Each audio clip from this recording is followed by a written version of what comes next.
تعاقدات الزوراء في فترة الانتقالات الشتوية، خلينا نتابع. بالنسبة لتعزيزات اللاعبين على مستوى اللاعبين المحليين أقصد، أنا عندي معلومة بأنه ممكن على عباس، ممكن علي يوسف، ممكن ضرغام إسماعيل، يعني هذه الأسماء المهمة اللي مثلت الزوراء خلال الفترة السابقة تعود للفريق خلال الانتقالات الشتوية. كل الأسماء اللي طرحتها محترمة وأسماء يعني تتمنى الأندية يعني تجيها. احنا يمكن جانا على عباس، يعني حتى علي يوسف جانا للتمرين.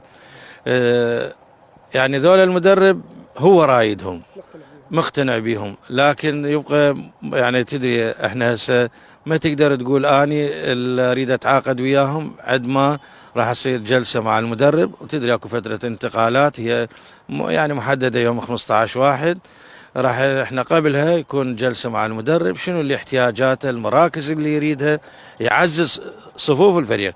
وللان ايضا الفريق بعناصر جيده جدا، يعني ما اريد اعدد لك حتى لاغ منها، بس من تبدي من الكابتن جلال حسن الى اللي موجودين، يعني بقيه اللاعبين يعني ممكن اقول لك جونا من انديه اخرى لكن قدروا ينسجمون، عامل الانسجام. ايضا عندنا لاعبين من شباب النادي اللي هم سجاد وعلي صادق وحيدر، يعني بالاضافه الى صفوف الفريق اللي موجوده. مو قلت لك انا اذا عدد مثلا حسن عبد الكريم، حسين فلاح، يعني محمد علي عبود، بقيه الاسماء اللي موجوده، علي كاظم، يعني اللي موجودين ان شاء الله بهم البركه. بس قلت لك لازم تدري هم الدوري طويل، يراد له تعزيز وعلى المراكز اللي يريدها المدرب. يعني شنو المراكز اللي يريدها؟